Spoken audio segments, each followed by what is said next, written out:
to the Saturday edition of Box Seat. I'm Adam McGrath and we're taking a look at the 8 races at Ascot. No Ian Lenton with me today, but we'll get straight into it and try and find you a couple of winners. Of course, we have two really big races with the listed Burgess Queen and also the Asian Beau, the Group 3 event later on in the card. So looking forward to analysing those as well. They should be absolute crackers from what we've seen in recent weeks. The conditions that we are going to be faced with on Saturday, the movable rail will be out 7 metres. There's going to be a chance of a couple of showers and also the track will be rated a good 3. So hopefully still very good racing weather at Ascot for us. Let's take a look at race number 1. It is the Seacourt Plate. It's over the 1100 metres for the 2-year-olds. Now, a couple of these went head-to-head last start and it was Our Time Will Come who proved too strong. And then there's horses like Double Light which have really trialled well as well. We're going to take a look at the replay of the last start winner though. She was very impressive. She carried the 55 kilos. This is how she did it now.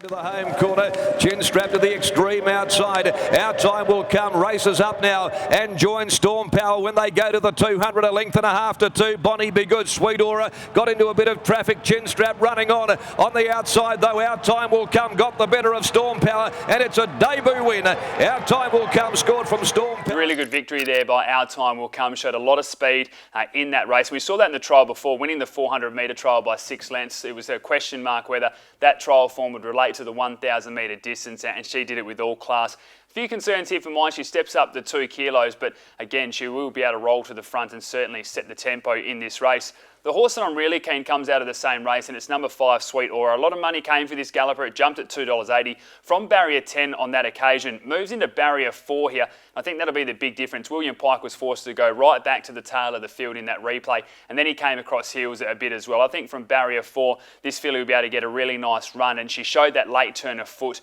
that I think could see her running over the top of Our Time Will Come over the 1100 metres. Number 2, Chinstrap, I thought was a really good performance as well. Carried the 55 kilos and was beaten 2 lengths by Our Time Will Come, finishing 3rd on that occasion. And when they attacked the line strongly, it got home in a 35.24. Carries the same weight here again, so meets Our Time Will Come better in the weights. And again, I think this is another galloper that will certainly be right in the mix. The other horse I give a really good chance is number 4, Bonnie Be Good. It was ridden by Danny Miller last start. Lucy Warwick takes the ride, so I think this horse will just have a lot more natural run with her sitting on top. But the horse responded to Danny quite late in this race, ended up finishing 4th, so beat Sweet Aura home on that occasion. As I mentioned, with Lucy on top, I just think it'll get a nice cruising speed. And if it shows that fight late again, I think Bonnie Be Good is certainly a horse that, again, that'll be in that top 4.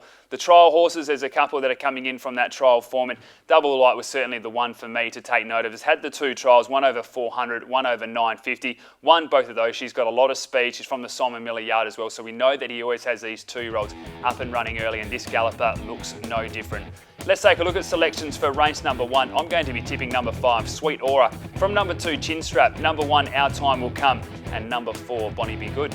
Race number 2 at Ascot, it's Australia. Race number 4 for our Singapore viewers, and there is some class and speed in this race. And the speed is certainly going to be created by number 2, 3 votes. There's now 2 from 2 this campaign, of course. Won its trial by 8 lengths. Since then has won by 2.5 lengths and 3 lengths. Beat Pinzu, which has won since, and beat War God last start, which has run a good race as well. So the form lines around 3 votes are certainly very strong, but it has its biggest task so far this Saturday, filled with the likes of Push and Shapes, Delicate Miss, Mystic Maid, and also Petite Charm. So before we get into the form lines, let's take a look at 3 votes. Last victory, as I mentioned, by 3 lengths, a very impressive performance. Now on Yoshi Noxious, who's really feeling the pinch and wanting to lay in under pressure. On the outside is War God, who's battling away and then came out. Stretch is starting to run on pretty well, but this looked all over bar the shouting with 100 to go. He livens up 3 votes, and that's about what he's going to get for this performance. It's been a beauty. 3 votes down to the line by 3. Really good win there by 3 votes. Wasn't asked a lot of Jared Noski. He's just got that high cruising speed, jumps the gate so well,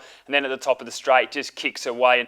And Chris Gangemi mentioned after the race that he didn't ask a lot of this galloper, and I spoke to Jared Noski as well, who said that this horse had a lot up its sleeve, and if that's the case, it is going to be very hard to get past. The other runners that are certainly in this mix are number 1, Push and Shapes, beaten by Universal Law last start, which of course came out and won last Saturday. Gets the 3 kilo claim now of Clint Johnson Porter, so we'll run with just 54 kilos, and I think this brings the gelding by Viscount right into the mix here.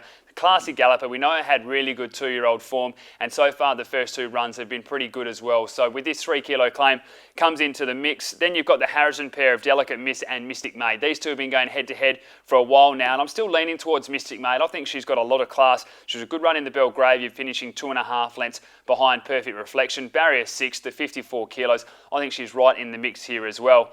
Number 5, Petite Charm, was a winner 3 starts ago. Since then has finished 5th and 3rd. Drops back to 1,000 metres, and I don't know if this is a positive for the galloper. The win came over the 1,200, then raced over the 1,000 and just ran out of speed and couldn't quite go with the field. And I think that's a concern here again. I know she only has the 54 kilos, but I think she's just going to really struggle with a pace that 3 votes is going to set and be well and truly behind them as they head for home, which might be the issue come the top of the straight.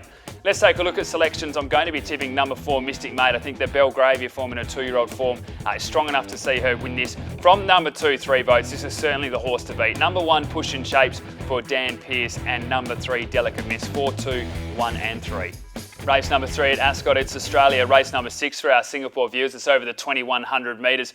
We get to see some horses in form, and I speak mainly of Who's to Blame, which has been very consistent in recent times. A third 3 starts ago, followed that up with a victory, and last start finished 2nd behind Success Story with another good run. Carries just the 53.5 kilos here with Randy Tan Claim, and again, it looks very hard to beat. As I said, only just went down last start, so that's the replay that we're going to take a look at now. Story ran to the lead around the turn and kicked 2 in front. From top it was a Dane Click. Success Story 200 from home.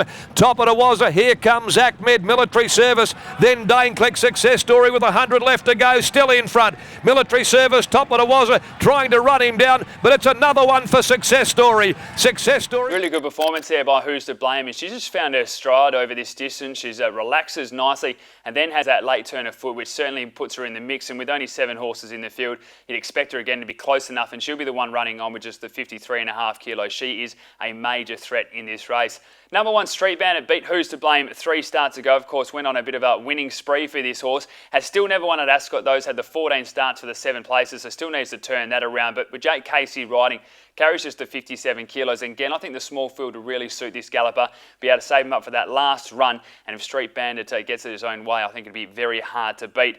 Number 2, to bang for Brian Kersey, Shelby Botel to ride. Carries just the 54 kilos here, and that's very important for this mare. She doesn't carry weight well. Last start, she carried the 55, was beaten 4 lengths by Illuminated. I think we'll see improvement again here at now 5th up in this campaign, back up to the 2,100 metres. Whether she's firing on all cylinders to match it with this field at the moment, we'll have to wait and see. But we know from her previous campaigns that at her best, she certainly has to be a contender for this race. Number 3, Military Service for Neville Parnham. An interesting runner here. He's had 8 attempts at the track, still yet to play. So that is a massive concern when you're looking at the fields here. Of course, the Belmont form was very good. We know the galloper goes well at the distance, but just can't ignore that Ascot record. 8 attempts, as I said, for no placing. So does need to improve. Last start was only beaten a length to say as well behind Success Story. So certainly not a disgraceful performance, but will be one to watch. Stephen Parnham riding with the 57 kilos there. Number 4, Still Spur, I think, is a big improver in this race. Beaten 5 lengths by Civil Rights 2 starts ago. Beaten 4.5 by Special Delivery last start. Now gets out to this distance. Of course, has won over the 2,200 metres before, so the 21, no issues at all, and has had a few runs under its belt. Again, a bit like Who's to Blame, this horse has a really nice turn of foot, and if it's close enough, which it will be from barrier 3, I think it is the one that can sprint over the top of these gallopers and show its Saturday class. So the form lines are much stronger, I feel, especially the horses it's beaten, like the Highly Secrets and these types as well last campaign. So if Still Spur is firing on all cylinders, it will be very hard to beat. Let's take a look at selections for race number 3. I'm going to be tipping at number 1, Street Bandit to get its first ever win at Ascot. From number 5, Who's to Blame. Number 4, Still Spur. And number 3, Military Service. Race number 4 at Ascot, it's Australia. Race number 8 for our Singapore viewers. It's a C Corp handicap over the 1,000 metres, and we have some class in this. We've got Dewton, which is, of course is a listed winner. Lucky Street, which is a group and a listed winner. Malibu Styles, all class as well. Fools Bets won a listed race, and Silverstream, we know she is starting to show her class and why William Pike chose his galloper last season. So really looking forward to this. There is plenty of speed in this race. The replay that we're going to take a look at is at Silverstream. It was 2 starts ago over the 1,000 metres. The horse has won since over the 1,200 as well, but this start over the 1,000 just showed that this horse can sit absolutely anywhere and still win. Was well and truly off the pace, flew home late to beat Auntie Zelma by 2 lengths, and of course Auntie Zelma won at Ascot on Wednesday. So let's take a look at that replay now. Smith in the middle is Rule to Win. Stable Secret down towards the inside, then Far Spring, and Pike goes to work on Silverstream, who's coming to the middle of the course at the 200, and Auntie Zelma had gone up to head off Super 88. It's Auntie Zelma the leader. Down the outside comes Silverstream. She's coming with a blistering run. Silverstream descending upon Auntie Zelma. Straight past her she goes. 4 for the day for Pike. Really good run there by Silverstream. Flashed home late to beat Auntie Zelma, as I mentioned, which of course won at Ascot on Wednesday, holding off Universal Moon, which is a Saturday winner as well. Then came out the following start to win over the 1,200 metres and sat close to the lead on that occasion because you just couldn't run on that day. So she's shown that she's versatile, she can adapt to the situations, and she's close enough to these runners at the top of the straight. I think she'll go straight past them down the outside. Taking a look at some of the other runners, Jewton was really good last start. We mentioned in the preview here in box seat that with so much speed, Jewton was the horse that could just sit off them and attack the line late. Now, actually sat a lot closer than we thought, but did run on strongly and finish second behind Liberty's Gem on that occasion. Clint Johnson Porter keeps the ride, and I think Jewton will have the same again here because there is a lot of speed with the other runners. So sitting just behind them, I think this is a horse that can show that turn of foot. Certainly has to be included in your top 4. Number 3, Lucky Street, an interesting horse to analyse. We know it had such good 2-year-old form. Of course, the winner of the Group 2 Karrakatta, also the listed Perth Stakes as well. The trial was interesting to analyse because it was under so much pressure, and Ian made mention of that in box seat last time before the run. Now, the first up performance, very hard to analyse because, of course, it missed the kick, ran on strongly, finished 5 lengths behind Liberty's Gem on that occasion. Sean McGrady takes the ride here. Now, the last time Sean McGrady took a ride from William Pike was a winner. That, of course, was at Ascot on Planets Align on Wednesday. So can they do the same here? We'll have to wait and see, but you expect big improvement from Lucky Street, and I think we'll learn a lot from this start if it jumps with them, how it's returned as a 3-year-old. Number 4, Malibu Style, is all class. You take a look at the form lines here. It's had 5 attempts at the distance for 3 victories and a third. It's finished behind Liberty's Gem and first among equals, but then has beaten horses like Mad Asser as well. So certainly strong enough. Neville Parnham has mentioned that he has a high opinion of this horse, believes it can race in the listed and group races. So this will be the campaign for the 4-year-old now to really stamp its authority on these sprint races, especially over the 1,000 metres. Let's take a look at selections for race number 4. I'm going to be tipping number 8, Silverstream. From number 3, Lucky Street to bounce back. Number 4, Malibu Style. And number 1, Juice.